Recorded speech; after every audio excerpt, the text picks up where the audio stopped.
আজকে রান্নাঘর থেকেই ব্লগটা শুরু করলাম। সকালবেলায় চলে এসেছি রান্নাঘরে, ব্রেকফাস্ট তৈরি করব।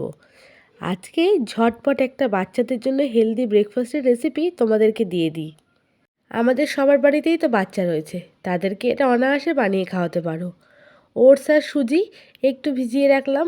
এদিকে গাজর আর বিটটাকে ভালো করে গ্রেটারের সাহায্যে গ্রেট করে নেব। আর যে পেঁয়াজগুলো ছিল সেগুলো কুচি করে নেব, আর লঙ্কাগুলোও কেটে নিয়েছি। ততক্ষণ আমাদের ওটস আর সুজি যেটা ভিজিয়ে রেখেছিলাম সেটা কিন্তু নরম হয়ে গেছে। এবার সমস্ত সবজিগুলোকে একসঙ্গে মিশিয়ে দেব। আর মশলার মধ্যে শুদ্ধ পড়বে স্বাদ মতো নুন। কোনো রকম মশলা আমি এতে অ্যাড করব না। যেহেতু সকালবেলার ব্রেকফাস্ট, তাই একটু হেলদি করে বানানোর চেষ্টাই করেছি। সকালবেলা প্রথমেই যদি মশলা খাওয়ানো হয়, তাহলে বাচ্চাদের সারাদিন তো টুকিটাকি হেঁটা পেটা চলতেই থাকে। বন্ধুরা, তোমরা একদিন, সবার তো বাড়িতে বাচ্চা রয়েছে, বানিয়ে খাইও, দেখবো তাদেরও বেশ ভালো লাগবে। এরপরে একটা লোহার চাটুতে দিয়ে দিলাম পরিমাণ মতন তেল। এবার যেই ব্যাটারটাকে তৈরি করে রেখেছিলাম সেটাকে ছোট ছোট প্যানকেকের সাইজে হালকা করে ভেজে নেব। যেহেতু সবজি রয়েছে, তাই কিন্তু এক পিঠ বেশ অনেকক্ষণ ধরে ভাজতে হবে। তবে এটাকে লো ফ্লেমে করতে হবে। বেশ সময় নিয়ে কিন্তু এটা করতে হবে, যেহেতু সবজি রয়েছে তার জন্য। এক পিঠ বেশ ভালো করে হয়ে গেলে খুন্তি দিয়ে আরেক পিঠ উল্টে দেব। তো ব্যাস, তাহলেই কিন্তু আজকের আমাদের সকালবেলায় ওটসের চিলা একদম রেডি। আর খেতেও হয় কিন্তু এটা সুস্বাদু। আমার মেয়ের তো এটা ভীষণ পছন্দের। তোমরাও কিন্তু তোমাদের বাচ্চাদেরকে এটা তৈরি করে দিতে পারো, তাদেরও ভালো লাগবে। তো দেখো, আজকে সকালে আমার মেয়ের ব্রেকফাস্ট একদম রেডি। সামান্য একটু সস দিয়ে দেবো ফ্লেভারের জন্য। তো ও এটাই কিন্তু আজ সকালে বেশ আনন্দ সহকারে টিফিন করে নেবে। যেহেতু মেয়ের শরীরটা একটু খারাপ রয়েছে, তার জন্য ওর বাবা এনে দিয়েছে ওকে ডাব। পেটটা একটু গরম করেছে। এই ঠান্ডা গরম ওয়েদারের জন্য না বাচ্চাদের শরীরটা খারাপ করছে, তাই এখন ডাবটা কেটে ওকে দিয়ে দেব। আর বন্ধুরা, সত্যি কথা বলতে এখন এই ছোট ছোট ডাবগুলোরও যা দাম! একদিন খাওয়ালে আবার একদিন বন্ধ রাখি, আবার একদিন পরে ডাব এনে মেয়েকে খাওয়াই। মধ্যবিত্ত সংসারে আমাদের একটু বুঝে শুনেই বলতে পারো চলতে হয়। তো এখন যেহেতু ওর স্কুল ছুটি, সকালবেলা টিফিন খেয়ে একটু টিভি দেখছে, তাই ঘরে গিয়ে ওকে ডাবটা দিয়ে আসলাম।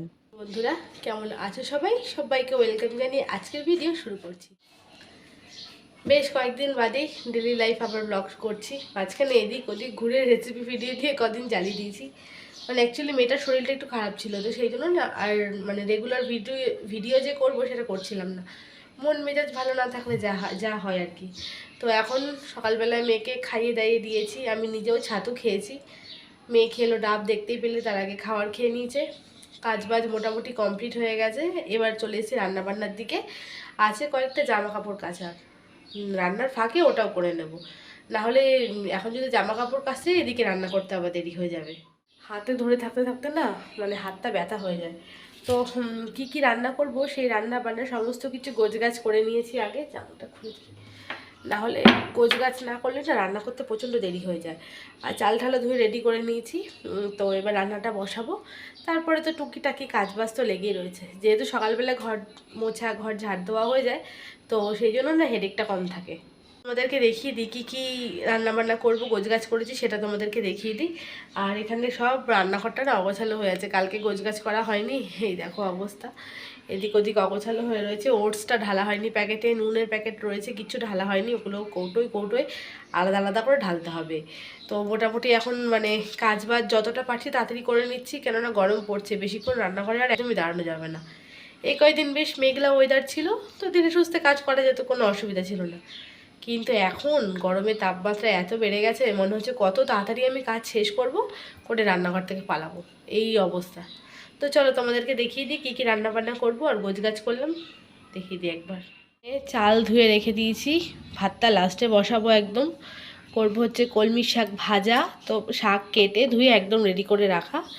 এখানে রয়েছে উচ্ছে, উচ্ছে ভাজা করব। এখন গরম পড়েছে তো উচ্ছে ভাজা খেতে না বেশ ভালো লাগবে। আর এখানে মাছের ঝোলের জন্য আলু কেটে রেখেছি। আর এখানে রয়েছে এই যে, এখানে রয়েছে কাতলা মাছ ধুয়ে নুন হলুদ সব মাখানো। তো আপাতত এই রান্না বান্নার আয়োজন। আর এখানে রয়েছে এটা আদা বাটা, এটা আমুল বাটার কেউ ভেবো না, এর মধ্যে রয়েছে আদা পেস্ট করা। তো যাই হোক, মোটামুটি এই হয়েছে আয়োজন। এবার রান্নাবান্নাটা শুরু করি চলো, নাহলে বক বক করতে থাকলে রান্নাবান্না করতে অনেক লেট হয়ে যাবে। সকালবেলায় ব্রেকফাস্টে আজকে আমি ছাতু খেয়েছি।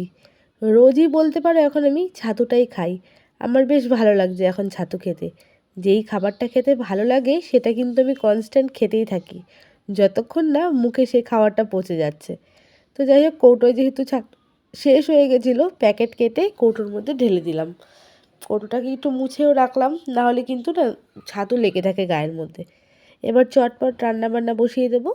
কড়াইতে তেলটা গরম করে নিয়েছি, বেশ অনেকটাই তেল দিয়েছি প্রথমে। আজকে একটু ছাকা তেলেই উচ্ছেগুলো ভেজে নেব। অনেক দিন না ছাকা তেলে উচ্ছে ভাজা খাই না। আর আগের দিন মেলায় গেছিলাম, মেলা থেকে এই কৌটোটা কিনে এনেছি, নুনদানি।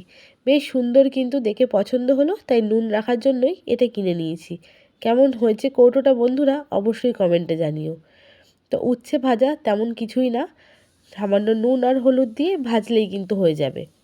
তো দেখো লাল লাল করে উচ্ছে ভেজে নিয়েছি, চলো তুলে দিলাম। এরপরে বাকি রান্নাগুলো একে একে সেরে নেব।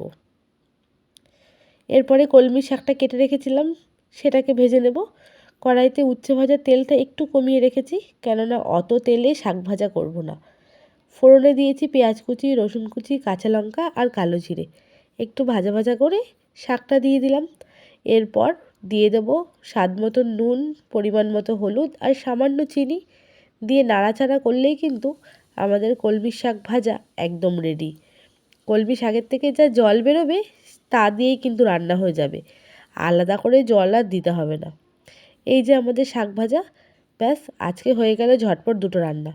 আরও একটা স্পেশাল রেসিপি আজকে তোমাদের সঙ্গে শেয়ার করছি, চাঁদপুরে কালিদির হোটেলের মাছের ঝোলের রেসিপি।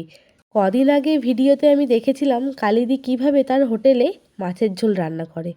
এখন সে কালিদির হাতের মাছের ঝোল খেতে তো আমি আর চাঁদপাড়ায় যেতে পারবো না, তাই ভাবলাম আজকে বাড়িতেই বানিয়ে নিই। দেখে কিন্তু দারুণ সুস্বাদু লাগছিল, আর লোভটাও সামলাতে পারলাম না। তো যেমন নর্মালি মাছ ভাজা হয় তেমন কিন্তু মাছগুলো ভেজে নিয়েছি। এবার কড়াইতে যে তেলটা ছিল তার মধ্যে ফোড়নে দিয়ে দিচ্ছি তেজপাতা আর গোটা জিরে। আমি কিন্তু কালিদি যেমনভাবে করে হুবহু ঠিক তেমনভাবেই করেছি। আর এখানে কেটে রাখা আলুগুলোও লম্বা লম্বা করে কেটে তেলের ওপর ভেজে নেব। তার ওপরে দিয়ে দেব অল্প খানিকটা পেঁয়াজ কুচি। আমি কালিদিকে দেখেছি এরকম করেই কিন্তু লম্বা লম্বা করে আলু কেটেছিল, আর পেঁয়াজটাও বেশ অল্প পরিমাণে দিয়েছে। এদিকে অন্য একটা বাটির মধ্যে রসুন, টমেটো, আদা, কাঁচা লঙ্কা সব কিছু দিয়ে একটা মশলা তৈরি করব। এর মধ্যে দিয়ে দেবো স্বাদ মতো জিরে, লঙ্কা, হলুদ গুঁড়ো দিয়ে একটা পেস্ট তৈরি করে সাইডে রেখে দেবো। বন্ধুরা, এই মাছের ঝোলটা খেতে এত সুস্বাদু হয়েছিল তোমাদেরকে কি বলবো। তো এখানে আলু আর পেঁয়াজ কিন্তু ভাজা হয়ে গেছে। এরপর রেডি করে রাখা মশলাটা ওপর থেকে দিয়ে দেব।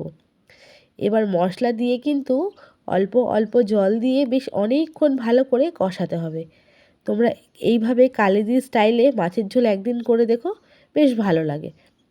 মিষ্টিদির হাতে তো মটন কষা, আর কালিদির হাতের এই মাছের ঝোল, উফ, আমার তো দুর্দান্ত লেগেছে। তো এখানে বেশ অনেকক্ষণ ধরে মশলা কষিয়ে এসেছে। এবার যে বাটির মধ্যে মশলাটা রেডি করেছিলাম ওই এক বাটির মাপের জল আমি ঝোলের জন্য দিয়ে দেবো। ঝোলটা তোমাদের ইচ্ছা অনুযায়ী দিও।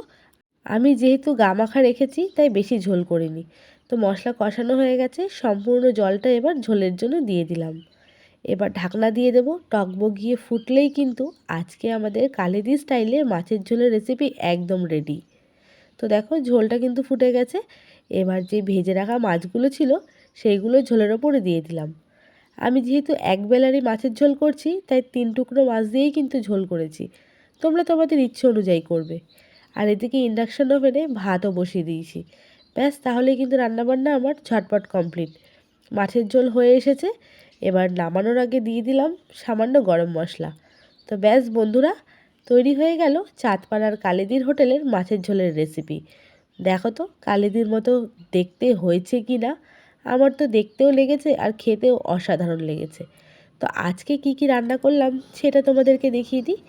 আজ করেছি সাদা ভাত, উচ্ছে ভাজা, তার সঙ্গে ছিল কলমি শাক ভাজা, আর ছিল মাছের ডিমের বড়া। আরেকটা রেসিপি তোমাদের দেখানো হয়নি, সজনে ডাঁটা আলু দিয়ে চচ্চড়ি করেছি।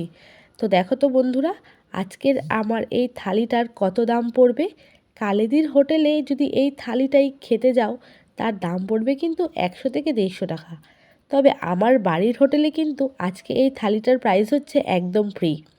তো কালিদির হোটেলে না যেতে পারি তো কি হয়েছে, বাড়িতেই ঝটপট কালিদির হোটেলের মতো থালি বানিয়ে নিয়ে খেয়ে নিলাম। তো চলো বন্ধুরা, আজকের মতন বিদায় নিচ্ছি। তোমাদের সঙ্গে দেখা হবে পরবর্তী কোনো ব্লগ ভিডিও কিংবা রেসিপি ভিডিওতে।